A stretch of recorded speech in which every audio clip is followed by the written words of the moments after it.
Ada hal mendasar yang saya harus ingatkan diri saya dan teman-teman sekalian. Coba ya, dan selalu upayakan serta bekerja keras untuk itu. Memperbanyak amal soleh.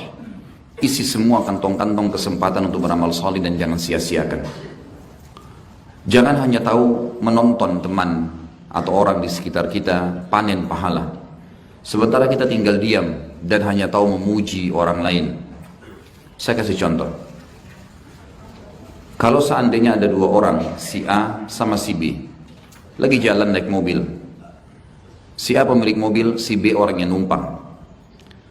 Pas lampu merah, berhenti, ada seorang fakir ketuk jendela mobil. Si A pemilik mobil menurunkan kacanya lalu mengeluarkan uang 10.000 atau 50.000 rupiah. Kira-kira, kalau antum berada di posisi si B, apa yang antum lakukan? Hah? Kok diam semuanya? Kira-kira kalau antum di posisi si B, apa yang antum lakukan? Umumnya nggak masalah, jangan takut salah. Saya nggak siapin cambuk. Hah? Banyak orang melongo. Banyak orang mengatakan, ya sudah, kamu sudah kasih, ya sudah. Betul gitu? Baik. Tahu nggak kita teman-teman sekalian, pada saat kita di posisi B, hanya tahu memuji teman kita yang membantu atau merasa cukup karena teman kita sudah bantu, kita sedang tonton dia untuk masuk surga, sementara kita nggak masuk surga. Bagaimana bisa coba? Orang meramaikan buku amalnya dengan amal soleh, kita cuma tonton saja. Banyak orang bangga dengan amalnya orang lain. Ibu saya itu setiap habis sholat subuh baca Quran. Itu ibumu, kamu bagaimana? Hah? Banyak orang begitu. Ayah saya itu dulu semua keluarga dibantu. Benar, ayahmu sudah aman. Kamu? Kita bangga dengan amalnya orang lain. Teman-teman saya semuanya hafal Quran. Kamu? Tidak pernah bertanya tentang dirinya sendiri. Kita kebanyakan teman-teman tonton saja. Bangga dengan amalnya orang lain. Apa pepatah bahasa Arab mengatakan? Laisal fata may yaqulu kana abi kada wa kada. Bukan seorang anak muda yang cerdas yang berkata dulu ayah saya begini dan begitu. Ayahku itu kiai loh, punya pesantren, muridnya sekian banyak. Iya, kamu. Dia sudah aman. Allah titipkan di pundak setiap orang di antara kita malaikat yang tidak pernah luput apapun. Semua dicatat. Kita selalu gitu, tonton, melihat, bangga dengan amal orang lain.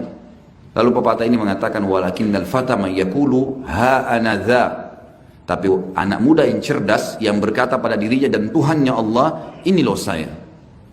Apa yang kita kerjakan? Ada kaidah penting dalam masalah amal soleh teman-teman. Karena kita bicara masalah mahsyar, akan dibangkitkan, akan ada timbangan amal dan seterusnya. Maka coba fahamin. Ada sebuah kaidah sederhana para ulama simpulkan, bunyinya begini. Setiap muslim, masuk berarti muslimah. Setiap muslim wajib mendahulukan dirinya dalam amal saleh dari siapapun. Saya pernah dicondet di dekat rumah saya. Pas masuk masjid iqamah. Saya lihat di saf pertama ada 3 tempat kosong. Kemudian saya mempercepat sedikit langkah saya. Bukan buru-buru. Tapi tadinya saya jalan santai, sekarang saya sedikit percepat supaya dapat saf pertama. Ada tetangga saya, seorang bapak, ya, melihat saya agak cepat sedikit, dia mengatakan silakan Pak. Saya disuruh masuk di saf pertama, saya pun masuk. Lalu si bapak itu sholat di saf kedua. Kira-kira perilaku dia ngalah buat saya benar gak nih? 2 persen. Ada yang bilang benar, ada yang bilang salah. Hah? Salah. Mestinya yang dia lakukan apa? Dia masuk dulu di saf pertama. Kalau masih ada lowong, kasih temannya. Itu benar. Dia buat dulu, baru aja orang lain. Harusnya begitu. Ada banyak sekali orang berperilaku seperti ini. Menunda-nunda amalnya, atau bahkan berbangga dengan amal orang lain teman-teman. Nggak ada manfaatnya buat dia. Saya kasih contoh yang lain. Kalau antum sudah umroh tahun lalu, tahun ini terkumpul duit cukup untuk umroh lagi. Ada saudara kandung kita, adik atau kakak kita belum pernah umroh. Mana lebih afdal? Saya umroh lagi atau saya umrohin saudara saya? Dua kubu lagi. Ini penyakitnya umat Islam, selalu kaulain. Dua pendapat semua. Kira-kira mana? Saya mau tanya guru saya. Oke. Dahulukan orang lain. Disepakati itu ya? Salah. Harus dia umroh dulu. Kenapa? Pertanyaan pertama, apakah umroh tahun lalu sudah ada jaminan diterima? Yang kedua, yang sedang punya duit dia atau saudaranya? Berarti yang punya kena kewajiban ibadah siapa? Bagaimana bisa dia berikan umroh saudaranya, dia nggak umroh? Dia tonton orang itu ibadah, dia sendiri nggak? Yang benar, dia umroh lagi, ada lebih rezeki, ikutkan saudaranya. Nah itu betul. Harusnya begitu. Ini sebenarnya peluang-peluang ibadah yang banyak orang sia-siakan.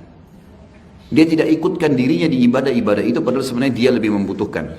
Tahu nggak teman-teman sekalian, kenapa setiap kali mau makan baca doa, setiap mau tidur baca doa, setiap mau keluar rumah baca doa. Hampir semua aktivitas keseharian kita diulangin selalu. Bismillah tawakkaltu 'alallahi la haula wala quwata illa billah pada saat keluar. Bismillah pada saat makan. Bismillahirrahmanirrahim ahya wa amut pada saat mau tidur dan seterusnya. Doa-doa semua. Kenapa kita nggak baca sekali aja seumur hidup?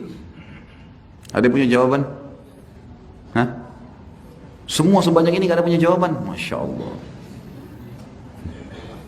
Karena buku amal kita setiap hari ada lembarannya. Amal antum yang kemarin udah dicatat kemarin itu. Hari ini, besok dan seterusnya. Makanya terulang terus. Allah hubungkan itu dengan kegiatan kita sehari-hari karena memang kita butuh dengan tambahan amal. Oleh karena itu teman-teman, jangan pernah cukupkan diri dengan oh saya sudah pernah lakukan, oh saya sudah pernah begini. Kata Nabi SAW dalam hadis sahih riwayat Imam Ahmad, janganlah kalian berkata dulu saya pernah sholat malam. Dulu itu. Dulu waktu saya umur 20 tahun, wah luar biasa, setahun penuh saya sholat tahajud. Aman itu, udah dicatat kok. Sekarang besok selama kita masih hidup, setiap hari ada buku lembaran amal nih. Nah, jadi dari apa yang saya sampaikan dalam pembukaan ini teman-teman sekalian, saya mengajak diri saya dan anda sekalian untuk fokus mengisi kantong-kantong amal di depan mata kita. Banyak. Jangan cuma tahu ngomong. Imam Malik rahimahullah ditanya, saya pernah jelaskan ini, ditanya oleh muridnya tentang fadilah membebaskan budak. Beliau tidak jawab 2 bulan. Diam nggak jawab. Setelah 2 bulan baru beliau bilang, siapa yang tanya 2 bulan lalu tuh? Imam Malik tahu, 2 bulan lalu. Tentang masalah fadilah membebasin budak. Kata muridnya satu orang di belakang saya, Imam, baik. Dijawab sama beliau, fadilahnya begini, fadilahnya begini, fadilahnya begini. Di antara hadis yang beliau sebutkan adalah siapa yang menolong orang yang terlilit utang, mujahid, dan juga orang yang ingin membebaskan diri dari budak, keterbudakan, namanya mukatib, maka dia akan dapat naungan Allah di hari kiamat dan tidak ada naungan kecuali naungannya. Setelah selesai, kata muridnya, wahai Imam, kenapa 2 bulan anda baru jawab? Kata Imam Malik, selama 2 bulan saya kumpulin duit dulu. Kemudian saya beli budak, saya bebasin, baru saya suruh kamu. Kerjain dulu. Kabura maqtan indallah yang taqulu ma la taf'alun. Berat di sisi Allah, kamu cuma mengucapin tidak mencontohkannya. Harus diamalkan.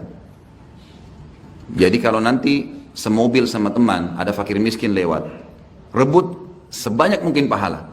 Udah tahu ini akan ketuk pintu kaca, tuh orang miskin tuh kita bantu yuk. Sudah ada pahala amr ma'rufnya. Dia buka jendela kasih sedekah, kita juga kasih sedekah. Udah duluan ini titip ya, kasih. Mungkin dia kasih, kita dapat lagi pahala sedekah kita dan pahala sedekah dia. Daripada ya sudah, kamu udah kasih sudahlah.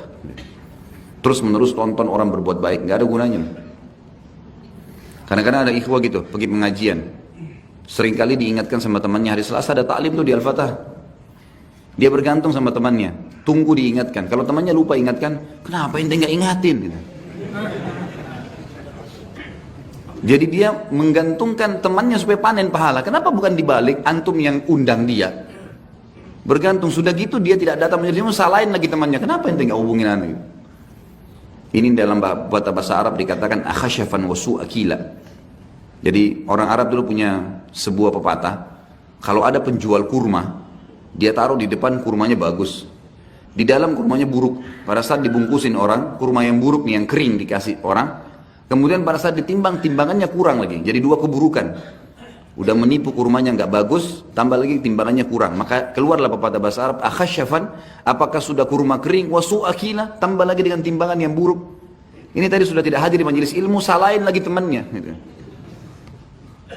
Kadang-kadang orang gitu, temannya sudah sedekah, kok cuma 10.000, kesian tuh. Loh dia keluarin. Ini apa istilahnya nih? Goblok ya. Alhamdulillah tidak tersinggung siapapun karena saya tidak sebut nama ya.